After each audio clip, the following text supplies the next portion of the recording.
Hai, perkenalkan saya Asharis Siregar.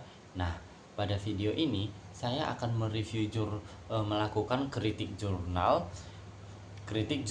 review eh, tentang strategi dan inovasi pembelajaran. Nah, di sini saya menemukan jurnal yang berjudul Teori Belajar dan Strategi Pembelajaran yang dibuat oleh Sukatin dan kawan-kawan. Jurnal ini terbit pada tahun 2022 dengan volume 1 nomor 8 dengan ISSN 2827983. Nah, kita masuk pada ringkasan isi jurnal. Dalam ringkasan isi jurnal ini dibahas mendalam hubungan antara teori belajar dengan penerapan strategi pembelajaran di sekolah. Latar belakang dalam penulisan artikel ini menekankan bahwa dalam dunia pendidikan memiliki berbagai metode dalam belajar, baik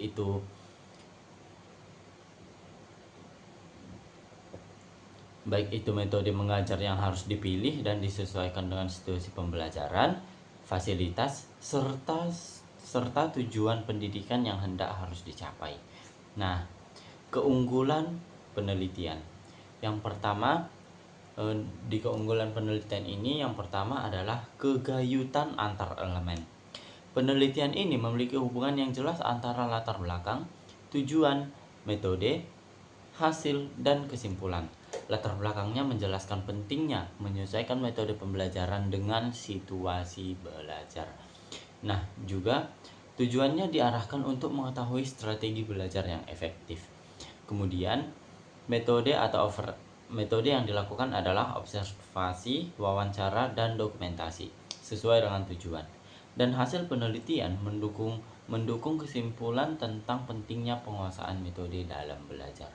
Kemudian keunggulan berikutnya dalam bidang kemuktahiran masalah. Nah, masalah yang diangkat relevan dengan kondisi pendidikan saat ini, tapi yaitu di tahun 2021-2022, terutama dalam konteks peningkatan mutu pembelajaran di sekolah. Penelitian mutakhir ini karena membahas strategi pembelajaran yang variatif, atau langsung ada problem solving, elaborasi, organisasi, dan juga kooperatif yang sesuai dengan kebutuhan dunia pendidikan. Kemudian keunggulan selanjutnya dalam bidang kohesi, yaitu masalah yang diangkat sangat relevan dengan kondisi pendidikan saat ini, yang dimana pendidikan saat ini tentunya banyak kekurangannya, yang sesuai juga dengan kebutuhan dunia pendidikan modern yang menekankan efektivitas dan juga efisiensi. Secara umum, penelitian ini unggul karena menghadirkan keselarasan antar elemen penelitian.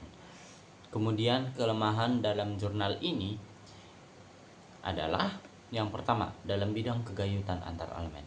Secara umum, penelitian ini unggul karena menghadirkan keselarasan antara elemen penelitian relevansi dan kontemporer, dan penegasan pentingnya pembelajaran dalam menunjang keberhasilan. Organisasi temuan. Tema strategi pembelajaran yang sudah banyak diteliti sebelumnya, sehingga kontribusi baru relatif terbatas. Tidak ada inovasi model dan strategi pembelajaran yang benar-benar baru, hanya memperkuat hasil penelitian sebelumnya. Kemudian kemuktahiran masalah. Meskipun penelitian menggunakan ajaran tahun 2021 dan 2022, konteks yang dibahas tidak secara eksplisit dikaitkan dengan isu-isu pendidikan terkini, atau misalnya pembelajaran digital, pasca pandemi, ataupun teknologi pendidikan. Kemudian kohesi. Alur penelitian kadang repetitif, atau misalnya penjelasan teori belajar dan strategi pembelajaran diulang dengan bahasa yang sudah mirip. Kemudian masuk pada implikasinya. Dalam jurnal ini diimplikasikan terhadap satu teori.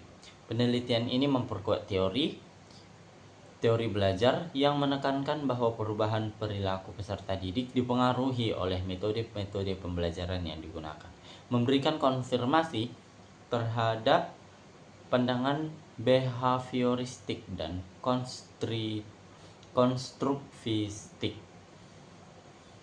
bahwa lingkungan, pengalaman, dan strategi pembelajaran berperan dalam keberhasilan belajar. Kemudian program pembangunan di Indonesia. Hasil penelitiannya ini mendukung agenda peningkatan kualitas pendidikan nasional, khususnya dalam program Merdeka Belajar dan peningkatan kompetensi guru. Relevan dengan kebijakan pembangunan sumber daya manusia yang unggul, karena strategi pembelajaran yang tepat menghasilkan peserta didik yang lebih kritis. Kemudian dalam bidang pembahasan dan analisis, penelitian ini menunjukkan bahwa materi pembelajaran yang mudah pun bisa sulit dipahami jika metode pembelajarannya tidak tepat, sehingga analisis pendidikan tidak cukup hanya berfokus pada kurikulum, tetapi juga pada strategi implementasi di kelasnya. Kemudian dalam jurnal ini saya simpulkan, yaitu 1. Pembelajaran inti pendidikan formal yang melibatkan interaksi guru, siswa, dan sumber belajar dalam suatu sistem harus terencana. Teori belajar menegaskan bahwa merupakan proses tingkah laku, pengetahuan, dan keterampilan akibat adanya interaksi lingkungan dan pengalaman. Kemudian, strategi pembelajaran harus dipilih dan diterapkan secara tepat agar tujuan belajar tercapai secara efektif dan efisien. Kemudian ada saran. Yang pertama, bagi guru harus meningkatkan kompetensi pedagogik, menguasai beragam metode, dan menyesuaikan strategi belajarnya. Kemudian bagi sekolah sebaiknya memberikan dukungan berupa sarana, prasarana, serta pelatihan